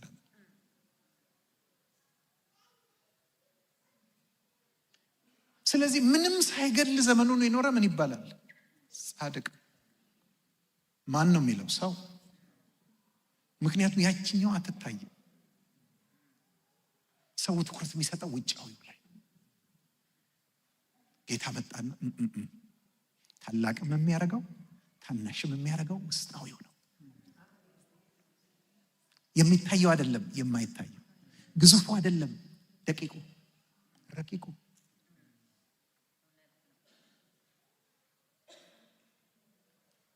ወንድሙን የሚጠላ እርሱ ምንድን ነው? ነፍሰ ገዳይ ነው። ስለዚህ ወገኖቼ ደቀ መዝሙር ላለመግደል የሚጥር አይደለም፣ ደቀ መዝሙር ላለመጥላት የሚጥር።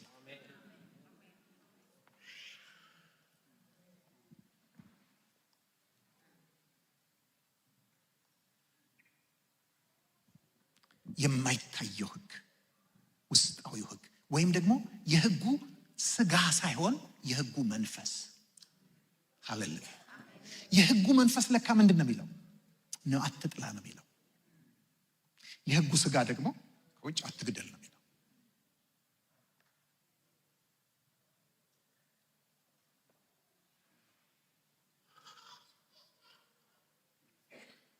አታመንዝር እንደተባለ ሰምታችኋል። የሚያመነዝር ሁሉ ይገባዋል። ይሲ ፈሪሳውያን የሚጠነቀቁት ለምንድን ነው? እንዳያመነዝሩ ነው። ማይ ጉድነስ በጣም ይጠነቀቃሉ። ጌታ ግን ታይኒዋን አመጣት። እዛ ውስጥ ማለት አታመንዝር የሚለው ውስጥ እኮ አትመኝ የሚላል። ስለዚህ ምን አለ ጌታ ኢየሱስ? እኔ ግን እላችኋለሁ ወደ ሴት የሚያይ ያየ የተመኛትም በዚያን ጊዜ ከእርሷ ጋር በልቡ አመንዝር።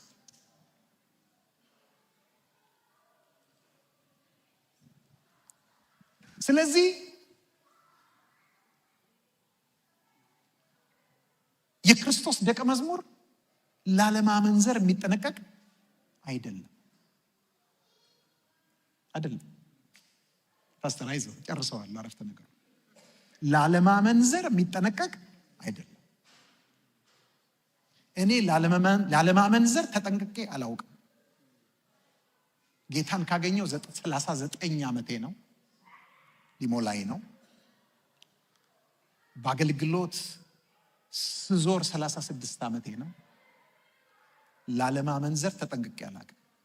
ለምን? ጌታ አታመንዝር አላለኝም። ምክንያቱም ለቀደሙት ቆይ አትግደል ብሏችኋል ጌታ። ምን ነው ዝም አላችሁ? ካላችሁ እኮ ፖቴንሻል አላችሁ ማለት ነው። እናንተን መፍራት ነው። ቆይ ቤተክርስቲያን ውስጥ ማጨስ ክልክል ነው የሚል ጽሑፍ አይታችሁ ታውቃላችሁ? ለምንድን ነው የማይጻፈው? ሲጀመር ማንም አይጠብቅም አለ። ግን አንዳንዶች ቢጀምሩስ መጽሐፍ እንገደዳለን። አቅም አላቸው ማለት ነው። አትግደል ከተባለ እኮ የምን አቅም አለ? የመግደል አቅም። ጌታ አምኖናል እኛ። አትግደል አላለንም። እሱ ለቀደሙት ነው። ለእናንተ ግን እላችኋለሁ አትጥሉ። አሜን። አታመንዝር እንድትባል ሰምታችኋል። እኔ ግን እላችኋለሁ አትመልከት አይደለም። አትመልከትማ ተመልክ ቢሆን ኖሮ ጉዳችን ፈለ ከቤትም አንወጣም። ምን አታርግ ነው? አትመኝ።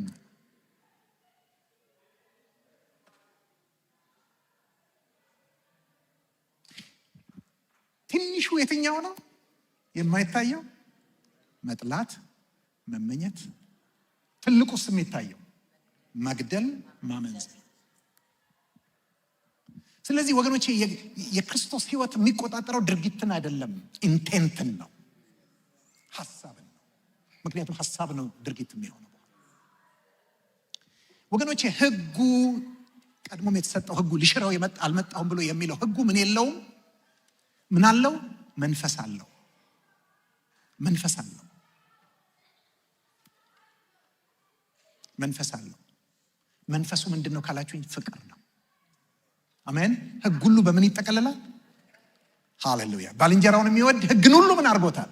ፈጽሞታል። ጌታ ክርስቶስ ምን ላደርገው ነው የመጣሁት አለ? ልፈጽመው ነው። መጣና ወደደን፣ ነፍሱን ስለኛ አሳልፎ ሰጠን። ሕግን ምን አደረገው? ወገኖች ከዛ በኋላ ያለውን በሙሉ ተመልከቱት። ሚስቱን የሚፈታ ይላል። ወገኖች ፍቅር የሌለበት ነገር በሙሉ ኃጢአት ነው። ፍቅር የሌለበት ነገር ሁሉ ሕግን መተላለፍ ነው።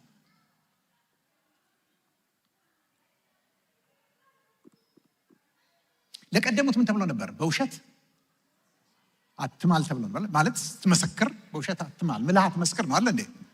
እኔ እላችኋለሁ ግን አትማሉ። ለምን? ምክንያቱም እውነትን ብቻ የምንነጋገር ከሆነ ምን እናስወግዳለን? መሐላ እናስወግዳለን። ስለዚህ እነሱ የሚጠነቀቁት ፍርድ ፊት ቀርበው ላይንግ አንደር ኦዝ፣ እሱን ነው የሚጠነቀቁት። ጌታ ግን ምን አለ? ኖ ሁል ጊዜ ስትናገሩ ቃላችሁ አዎን ወይም አይደለም። ከዛ የወጣው ከክፉ ነው። አይን ላይን፣ ጥርስ ለጥርስ በቃል አይደለ እንዴ? ሪቬንጅ። እኔ ገላችኋለሁ። አንድ ጉንጭ ለምነታ ሌላውን ስጠው፣ መደረቢያ ለሚወስድ መጎናጸፊያን ጨምርለት፣ አንድ ምዕራፍ እንድትሄድ ግድ ለሚለ ሌላውን ሄድለት። ምን ማለት ነው ወገኖቼ? በፍቅር ማገልገል፣ በትህትና ማገልገል። አሜን።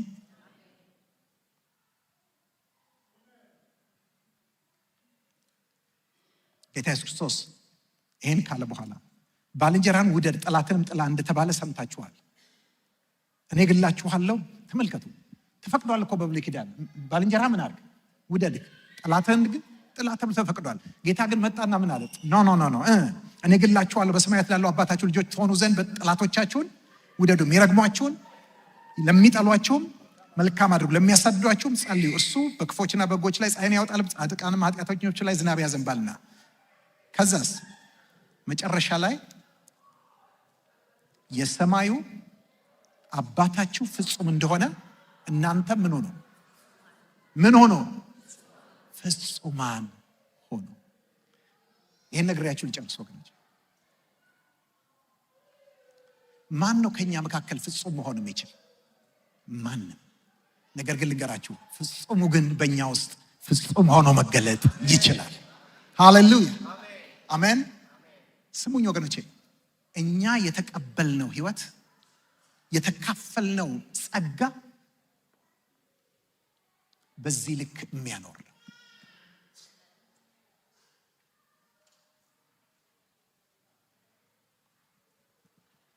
እንዳንገድል ሳይሆን እንዳንጠላ፣ እንዳናመነዝር ሳይሆን እንዳንመኝ፣ ሕግ ፊት ቀርበን ምለን በሐሰት እንዳንመሰክር ሳይሆን ሁልጊዜ እውነትን እንድንናገር። አሜን። እንድንበቀል ሳይሆን እንዲያውም አሳልፈን እንድንሰጥ፣ መልካም ለሚያደርጉልን መልካም እንድንሆን ብቻ ሳይሆን ክፉ ለሚያደርጉብን መልካም እንድንሆን የሚያስችል የክርስቶስ ህይወት አንተ ውስጥ ገብቷል፣ አንቺ ውስጥ ገብቷል። ጌታ እውነቱን አሳየን። እውነቱ ይሄ ነው፣ ስታንዳርዱ ይሄ ነው። ግን ጸጋውን እንቆማለን ሁላችንም። ሃሌሉያ ሃሌሉያ ሃሌሉያ። ወገኖቼ የእግዚአብሔር ቃል ሕያው የሚሰራም ሁለትም አፍ እንዳለው ሰይፍ የተሳለ ነው። ቅልጥምና ጅማትን ይወጋል፣ መንፈስና ነፍስን ይለያል፣ የልብንም ሐሳብና ስሜት ሳይቀር ሁሉን ይመረምራል። ሁሉን በሚቆጣጠር በእርሱ ዓይኖች ፊት ነገር ሁሉ የተገለጠና የተራቆተ ነው እንጂ አንዳች የተሰወረ። ስለዚህ ምን እናርግ ይላል መሰላችሁ? በብርሃኑ ራሳችንን ካየን በኋላ ወደ ዙፋኑ ምን እናርግ? እንቅረብ። ሃሌሉያ። ለምን ወገኖቼ? ምህረትን እንድንቀበል በሚያስፈልገንም ጊዜ የሚረዳንን ጸጋ እንድናገኝ። ሃሌሉያ ወገኖቼ፣ የተትረፈረፈ ጸጋ አለ።